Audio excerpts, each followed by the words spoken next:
حضور مستورات کی طرف سے ایک اور سوال آیا ہے. جی فرمائیں. اگر اللہ تعالیٰ حضرت عیسیٰ علیہ السلام کو بغیر باپ کے پیدا کر سکتا ہے تو پھر وہ انہیں آسمان پر بھی اٹھا سکتا ہے. بالکل ٹھیک ہے, اٹھا سکتا ہے, لیکن یہ نہیں ہو سکتا کہ اٹھایا اور بتایا ہی نہ کسی کو. ہم تو یہی تو پوچھتے ہیں کہ اٹھایا تو بتایا کیوں نہیں. اگر بغیر باپ کے پیدا کر سکتا ہے تو حضرت عیسیٰ کو نہیں باقیوں کو بھی اٹھا سکتا ہے. کیا شرط ہے کہ جس کو بغیر باپ کے پیدا کرے صرف اسی کو اٹھائے؟ اور کو بھی تو اٹھا سکتا ہے. اور ایلیا بغیر باپ کے پیدا نہیں ہوئے تھے اور ان کے آسمان پر اٹھائے جانے کا ذکر موجود ہے. اس لیے مولوی اس دلیل کو سب پر کیوں نہیں چسپاں کر دیتے؟ جو چاہے دعویٰ کرے میں آسمان پر چلا گیا ہوں, اگر کوئی دلیل کیا ہے وہ بغیر باپ کے پیدا کر سکتا ہے, آسمان پہ نہیں اٹھا سکتا. یہ تو کوئی دلیل نہیں. دلیل تب بنے گی جتنا عجیب واقعہ ہو اتنی پختہ شہادت ضروری ہے. یہ لازمہ ہے, ایک قاعدہ کلیہ ہے انسانی زندگی میں. اگر معمولی سی میں خبر دوں کسی کو تو وہ مان جائے گا, اس کو فرق ہی نہیں پڑتا. اگر میں ایسی بات کہہ دوں کہ میں جا رہا تھا تو کھمبا گھوڑا بن گیا تو وہ نہیں مانے گا, وہ کہتے ہیں یہ کیسی لغو بات کر رہے ہو, ثبوت دو. میں کہہ دوں کہ اگر بن باپ کے پیدا کر سکتا ہے تو کھمبے کو گھوڑا نہیں بنا سکتا, کیا جواب دیں گے مولوی صاحب؟ اگر وہ مولوی ہو تو بنا سکتا ہے, مگر جتنا عجیب واقعہ اتنا بڑا ثبوت. بس قرآن کریم نے یہ ثبوت کیوں نہیں پیش کیا, ذکر کیوں نہیں کیا کہ حضرت عیسیٰ علیہ الصلوۃ والسلام کو اللہ تعالیٰ زندہ آسمان پر اٹھا کر لے گیا اور ابھی تک وہ آسمان پر زندہ بیٹھے ہوئے ہیں. اگر یہ کہا تو دوسری جگہ موت کا اعلان کیوں کر دیا ساتھ ہی؟ اور اتنا واضح اعلان کہ کوئی آدمی معمولی شعور بھی رکھتا ہو تو اس سے آنکھیں بند نہیں کر سکتا سوائے تعصب کے. تعصب کی پٹی باندھنے تو ہر چیز سے انکار ہو سکتا ہے. میں صرف 2 آیتیں اس مضمون کی آپ کے سامنے رکھ دیتا ہوں تاکہ یہ قصہ پاک ہو. پہلی آیت ہے حضرت عیسیٰ علیہ الصلوۃ والسلام کے متعلق. اللہ تعالیٰ فرماتا ہے وَمَا الْمَسِيحُ ابْنُ مَرْيَمَ إِلَّا رَسُولٌ قَدْ خَلَتْ مِنْ قَبْلِهِ الرُّسُلُ وَأُمُّهُ صِدِّيقَةٌ كَانَا يَأْكُلَانِ الطَّعَامَ. مسیح ابن مریم ایک رسول کے سوا کچھ نہیں تھے. مل مسیح ابن مریم الا رسول. اور آپ سے پہلے تمام رسول گزر چکے ہیں, ایک بھی نہیں رہا. جب آپ یہ اعلان سنتے ہیں تو اس کو کس چیز کی دلیل سمجھتے ہیں؟ کیونکہ آپ رسول تھے اور آپ سے پہلے سارے رسول گزر چکے ہیں, اس لیے یہ نہیں گزرے گا. اگر کوئی یہ نتیجہ نکالے تو بڑی بے وقوفی ہوگی. یہ محاورہ تو ہر زبان میں ہے, وہ انسانی تو ہے اور ہر انسان سے غلطی ہو جاتی ہے. اگر یہ کہا جائے تو نتیجہ نکلے گا اس سے بھی غلطی ہوئی ہے. بس یہ قاعدہ کلیہ جب بیان فرمایا کہ دیکھو مسیح کو رسول سے اوپر کا درجہ نہ دینا, وہ ایک رسول ہی تو تھا اور اس سے پہلے تمام رسول گزر چکے ہیں, تو اس کا ایک ہی نتیجہ نکلتا ہے کہ عیسیٰ علیہ السلام فوت ہو گئے. لیکن جو شک کرتے ہیں ان کے شک کو توڑنے کے لیے قرآن کریم اس مضمون کو اور آگے بڑھاتا ہے. اسی آیت میں فرماتا ہے وَأُمُّهُ صِدِّيقَةٌ, اس کی ماں پاک باز عورت تھی, سچی تھی. کانا یاکلان الطعام, یہ دونوں ماں اور بیٹا کسی بعید زمانے میں کھانا کھایا کرتے تھے. اب ہر صحیح شعور آدمی کو فوراً سمجھ آ جائے گی کہ کیا حکمت ہے اس میں. ماں کا ذکر چھیڑ کے باپ بیٹے کا ذکر ختم ہو گیا بظاہر. جب اس کی وفات کا ذکر فرمایا ماں کی تو اس طرح فرمایا کہ مدت ہوئی وہ کھانا چھوڑ بیٹھی ہے اور ساتھ مسیح بھی کھانا چھوڑ بیٹھا ہے. دونوں کبھی کسی زمانے میں کھانا کھایا کرتے تھے, اب نہیں کھاتے. تو قد خلت کا مضمون خوب کھل گیا اور واضح ہو گیا. اگر کوئی آپ کو یہ کہے کہ عیسیٰ سے پہلے کہا ہے, عیسیٰ کو نہیں شامل کیا, ہم نہیں مانتے, تو میں اس سے عرض کروں گا کہ جناب قرآن کریم جب کسی بات کا فیصلہ کر لے تو اس کو کوئی طاقت دنیا کی شکست نہیں دے سکتی. جو بات ثابت کرنا چاہے کر کے دکھائے گا. اب ایک اور آیت بالکل اسی شکل کی حضرت اقدس محمد رسول اللہ صلی اللہ علیہ وسلم کے متعلق بھی ملتی. فرمایا وما محمد الا رسول قد خلت من قبل الرسل. محمد بھی جتنا بلند مرتبہ ہو پھر بھی ایک رسول ہی تو ہے، اور آپ سے پہلے تمام رسول گزر چکے. اب بتائیے عیسیٰ کو پہلے مانیں گے کہ نہیں؟ عیسیٰ پہلے تھے کہ نہیں؟ رسول تھے کہ نہیں؟ اگر تھے تو اس آیت کو کہاں لے جائیں گے جو کہتی ہے ما محمد و ما محمد الا رسول قد خلت من قبل الرسل. دوسرے حضرت عیسیٰ کی بات کیوں کی گئی خاص طور پر؟ صاف ثابت ہوتا ہے کہ اس نبی کے متعلق غلط عقیدے قائم ہونے تھے. اس کو زندہ آسمان پر شمار کیا جانا تھا. اس کی تردید کے طور پر اللہ تعالیٰ نے یہ آیتوں کو جوڑا رکھ دیا جن کے بیچ میں عیسیٰ علیہ السلام ایسے پھنسے ہیں کہ زندہ بچ ہی نہیں سکتے. بس عام نبیوں کی طرف فوت ہو گئے، صلیب پر نہیں مرے، یہ تو شک کی بات ہی کوئی نہیں. بچے، ہجرت فرمائی، باقی نبیوں کی طرح اپنے پیغام کو مکمل کیا. 2 ٹرائب جو اسرائیل کے تھے اس وقت جوڈیا میں اور فلسطین میں، ان تک بات پہنچا کر اگر آپ آسمان پر چڑھ جاتے تو نبوت پوری ہی نہ ہوتی، کیونکہ 12 قبیلے تھے جن کی طرف بھیجے گئے تھے. اسی لیے حضرت عیسیٰ علیہ السلام نے خود پیشگوئی فرمائی کہ میں تمہیں چھوڑ کر بنی اسرائیل کی گم شدہ بھیڑوں کی طرف جاؤں گا.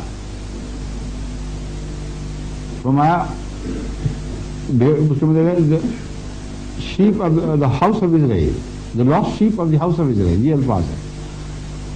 تو جہاں لاسٹ شیپ گئی وہیں جانا چاہیے تھا، آسمان پہ تو نہیں چڑھ گئی تھی بھیڑیں. اس لیے حضرت عیسیٰ علیہ السلام کے وصال کا معاملہ قرآن کریم طے کر بیٹھا ہے.